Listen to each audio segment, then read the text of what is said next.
மத்திய அரசு பல்வேறு குற்றச்சாட்டுகளை முன் வச்சு பிரச்சாரம் பண்ணிட்டு இருக்கீங்க. ஆனா கச்சத்தீவு விவகாரத்துல அப்ப இருந்த காங்கிரஸ் கட்சி தான் தாரவாத்து நடந்துச்சு. அதுல திமுகவும் முழுமையா ஒப்புதல் கொடுத்துருக்கு அப்படின்னு சொல்லி இன்னைக்கு இந்த பிரச்சனை கையில் எடுத்திருக்காங்க. இது நீங்க எப்படி சொல்றீங்க? ஆக்சுவலா அன்றைய சூழல்ல சட்டமன்றத்துல அதுக்கு எதிராக தீர்மானம் போட்டது திராவிட முன்னேற்ற கழகம்ங்கிறத யாரும் மறக்க முடியாத வரலாறு பதிவுகள்ல இருக்கு. அது ஒன்று. இரண்டாவது, 60 வருடமாக இதை பற்றிய விவாதங்கள் எத்தனையோ பேர் வெளியுறவுத்துறையில கேட்டிருக்காங்க. இதை பத்தின மொத்த ஆவணங்கள் வேணும்னு கேட்டிருக்காங்க. நான் சொல்றது வெறும் வார்த்தை இல்லை, நீங்க சரியா புரிஞ்சுக்கணும்.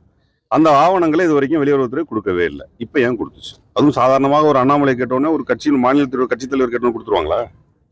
அது ஏன் வழங்கப்பட்டது?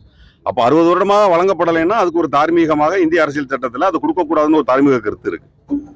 என்ன சொல்றாங்க, நீங்க பதவி ஏற்கும் பொழுது இந்திய அரசியல் அத்தனை சத்தியம் பண்ணி தான் நம்ம போய் கொடுக்குறோம். பட் இது வழங்கப்பட்டிருக்குன்னா நிச்சயமா இதன் மிகப்பெரிய விளைவை பாரதிய ஜனதா அரசு சந்திக்கும். அது நீங்க எந்த மாறுதலும் கிடையாது. அப்புறம் இன்னொரு ஒரு கேள்வியும் கேட்கிறேன். 10 வருடங்களாக என்ன செய்து கொண்டிருந்தீர்கள்? ஒரு எலெக்ஷன் வந்துருச்சு. எலெக்ஷன் டைம்ல திடீர்னு நீங்க கேள்வி கேட்கறீங்க. கச்சத்தீவு தாரை வார்த்து விட்டார்கள். இது இந்த மாநிலத்துக்கான பிரச்சனை. இப்ப தமிழகத்துல நீங்க இதை கேள்வியா கேட்டிருக்கீங்க. மற்ற எல்லா மாநிலங்களுக்கும் இந்த மாதிரி பழைய கேஸை ஒண்ணு எடுத்து அங்கங்க ஒவ்வொருத்தன் வளரிக்கிட்டு இருக்கான். நான் என்ன கேட்கிறேன், இதை கரெக்டா அரசியல் டைம்ல தானே கேட்குது, எலெக்ஷன் டைம்ல தானே கேட்குறீங்க. இப்ப கச்சத்தீவு பிரச்சனை பேசுற நேரமா எலெக்ஷன்? சரி, ஓகே. அதுக்கு நாங்க ரொம்ப அழகான விஷயத்த சொல்றோம். என்ன சொல்றோம்னா, இந்த 10 வருடமா சரி நீங்க அந்த பிரச்சனையை கையில எடுக்கல. உண்மையிலே மக்கள் மேல உங்களுக்கு அக்கறை இருக்கு, மீனவர்கள் மேல மிகப்பெரிய அக்கறை இருக்கு, அப்படித்தானே? இலங்கையில எத்தனை பேர் இன்னமும் சிறையில் அவதிப்பட்டு இருக்காங்க? மத்திய அரசு அதுக்கு என்ன ஆக்ஷன் எடுத்தது? ஆக இது ஒரு எலெக்ஷன் ஸ்ட்ராட்டஜி.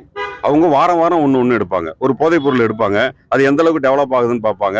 அப்ப நம்ம உடனே தேர்தல் பத்திரம் வெளியே வந்துடும், SBI இஷ்யூ வெளியே வந்துடும். அப்போ உடனே போதைப் பொருளை விட்டுருவாங்க. இப்ப அடுத்து ஒண்ணு இமீடியட்டா ஒண்ணு வேணும். இப்போ ஒண்ணு எடுத்திருக்காங்க. என்ன எடுத்திருக்காங்க? கச்சத்தீவு எடுத்திருக்காங்க. இப்ப எல்லாம் பதிலடி கொடுத்துட்டு இருக்காங்க. ஐயோ மாட்டிக்கிட்டோமே, இன்னொன்னு எடுப்பாங்க. இன்னும் 19ஆம் தேதி வரைக்கும் எலெக்ஷன் இருக்குல்ல. இதே மாதிரி மைக் நீட்டிவீங்கன்னா 10 பிரச்சனை எடுப்பான். ஒரு பிரச்சனைக்கும் உப்புக்கும் பேராது, எதுக்கும் பேராது. அது சும்மா அவங்க ஒரு ஸ்ட்ராட்டஜி, எதையாவது ஒரு பொய் சொல்லிட்டே இருக்கணுங்கிற ஸ்ட்ராட்டஜி. அந்த ஸ்ட்ராட்டஜியா தான் நான் இந்த பிரச்சனையும் பாக்குறேன்.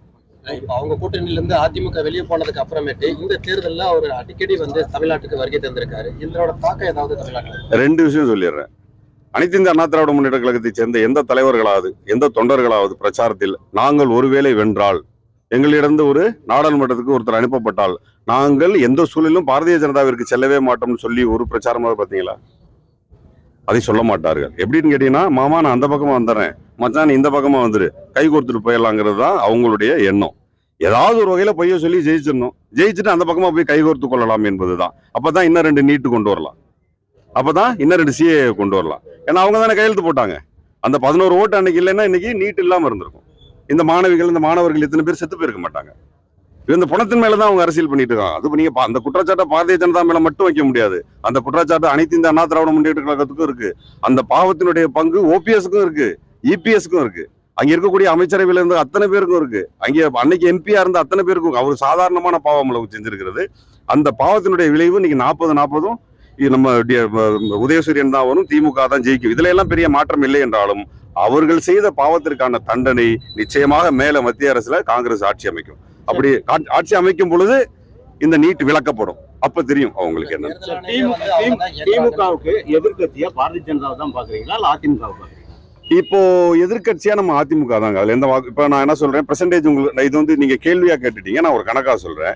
இப்ப இங்க இருக்க ஒரு 50-52% வாக்காளர்கள்ல பாதி திமுகவும் அதிமுகவும் தான். அது யாராலையும் மறுக்க முடியுமா? நாங்களே மறுத்து சொல்லல. அதுதான் வாக்கு வங்கி. ஆனா நாங்க பாரதிய ஜனதான்னு பேசுறதுக்கான காரணத்தை நம்ம ரொம்ப அழகா உங்களுக்கு சொல்லிடுறேன். அதிமுக ஜெயிச்சு பாஜகல சேர்ந்துரும். அதனால பாஜகவை தான் நாங்க சொல்ல வேண்டிய சூழ்நிலை இருக்கும். ஏன்னா மத்திய அரசு தான் இப்ப எலெக்ஷன், ஸ்டேட் எலெக்ஷன் நம்ம பாஜக பத்தி பேசவே மாட்டோம். ஸ்டேட் எலெக்ஷன்ல அவங்க வரவே போறது இல்லை. எந்த காலத்திலயும் அவங்களால அமைச்சரை அமைக்கவே முடியாது. இங்க ஒரு முதலமைச்சர் உருவாக்க முட்டாள்கள் கூட்டம் தமிழ்நாடு கிடையவே கிடையாது. ஆனா இந்த எலெக்ஷன் சென்ட்ரல் எலெக்ஷன், நாடாளுமன்ற தேர்தல். இந்த நாடாளுமன்ற தேர்தலில் இங்கேருந்து ஒரு 40 பேர் அமிச்சோம்னா நேரா போய் யாரு கூட உட்காந்துப்பாங்க? பாரதிய ஜனதா கூட தான் உட்காந்துப்பாங்க. அப்ப நம்ம யாரை பத்தி பேசணும்? அதிமுக பத்தி பேச தேவையே இல்லை. பாரதிய ஜனதா பத்தி பேசணும்னா அதிமுக ஓட்டு போட மாட்டாங்க. இதுதான் ஸ்ட்ராட்டஜி.